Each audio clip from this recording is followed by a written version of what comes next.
My name is Serena Holt, and I was 34 years old when my family made a decision that changed everything.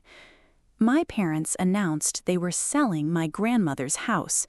The shocking part wasn't that they wanted the property, it was that my grandmother was still living there. They talked about it like they were discussing an old piece of furniture, a financial decision, a problem that needed solving. But they forgot one thing. The house belonged to someone, and that someone was still alive. My grandfather Earl built that house in 1961 with his own hands. Every crooked doorway, every uneven floorboard, every corner of that old place carried a piece of him. After he passed away, my grandmother, Opal, stayed. Everyone expected her to slow down. She didn't. At 89 years old, she still watered her garden, still sat on the porch every afternoon, and still turned on the porch light before sunset. Every Tuesday at 4 p.m., she made tea. 2 cups, even when nobody came. That was my grandmother. She believed a home wasn't just walls and a roof, it was every memory that happened inside it. I visited her every week. I lived 15 minutes away, and those quiet afternoons on her porch were the most peaceful moments of my life. Until the night my parents changed everything. It happened during Sunday dinner. My mother waited until everyone had food on their plates before saying it. "We're putting Grandma's house on the market." I thought I misunderstood. "You mean after Grandma decides to move?" My mother shook her head. "No, she's moving to Maplecrest. The memory care facility has an opening." I looked at my father, the man who helped build that porch with my grandfather, the man who used to carry me through that front door when I was little. He wouldn't look at me. "Has anyone asked Grandma what she wants?" I asked. Nobody answered, because they hadn't. They'd already contacted a realtor, already planned the move, already decided what would happen to a woman who had spent 60 years building a life in that house. They weren't asking permission, they were announcing a decision. And somehow they expected me to help, because that was always my role in the family. I was the person who fixed things. When my brother Derek wrecked his car, I found the lawyer. When my parents' furnace broke, I paid the emergency deposit. When Grandpa was dying, I stayed at the hospital because someone had to. My family saw me as dependable, but sometimes dependable becomes another word for invisible. They thought I would complain for a day and then organize Grandma's belongings.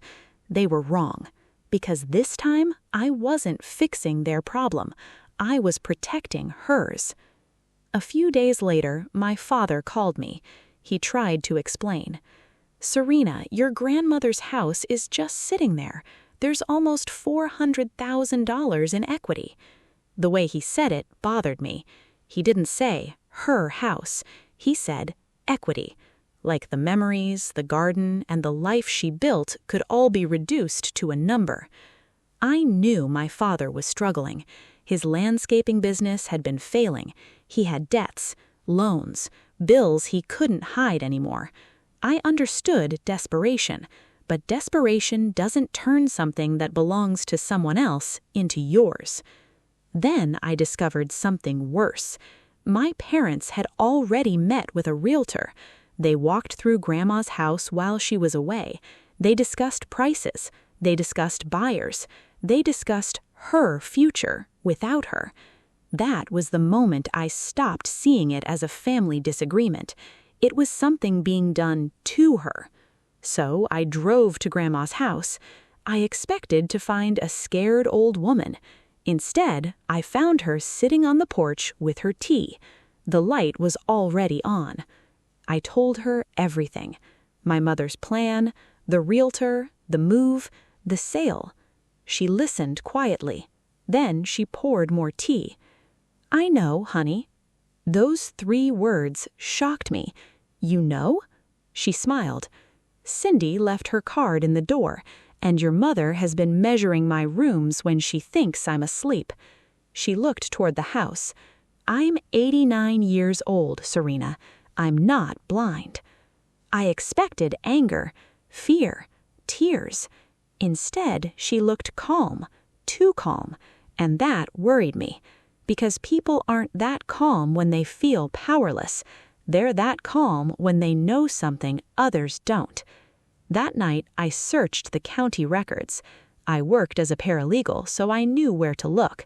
I pulled up the property records for Grandma's house. At first, everything looked normal. Then I saw something.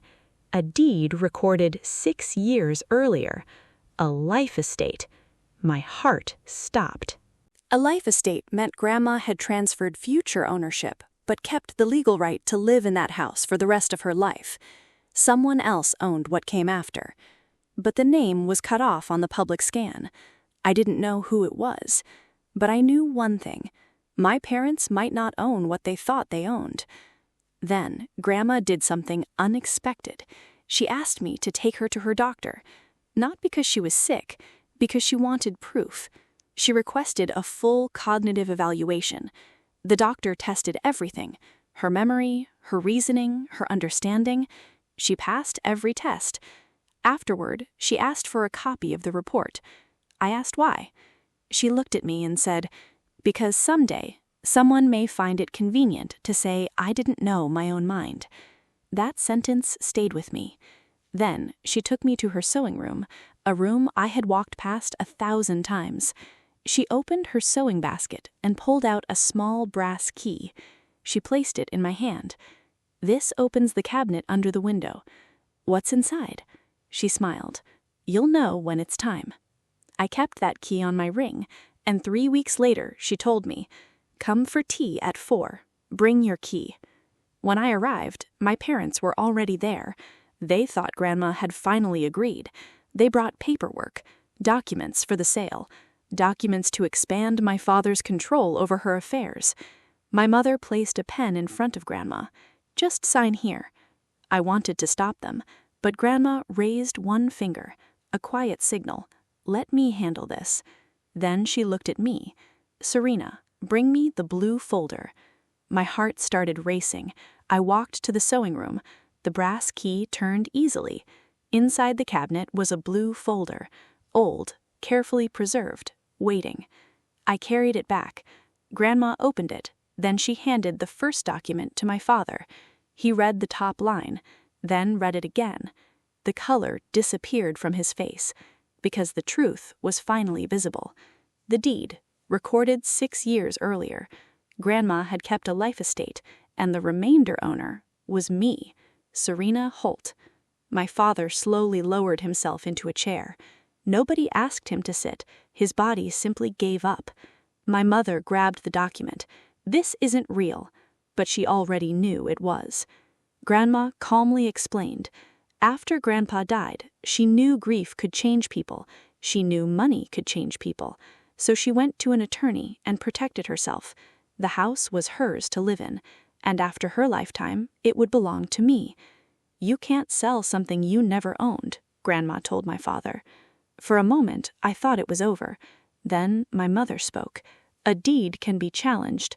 And suddenly, they weren't fighting for the house anymore. They were fighting against Grandma herself. They claimed she wasn't mentally capable. They planned to take guardianship. They wanted a court to decide that Grandma couldn't make her own choices. That was the part that hurt the most. They weren't trying to take her home. They were trying to take her voice. So I built the evidence. The deed, the lawyer's records, the doctor's evaluation, every document Grandma had carefully prepared years before anyone tried to question her. The court hearing came on a Thursday morning. My parents' lawyer argued that Grandma was vulnerable, that she was grieving when she signed the deed, that she didn't understand. Then our evidence came forward. The attorney who created the deed testified. He had met Grandma alone. He documented everything. She understood exactly what she was doing. The doctor confirmed her mental clarity.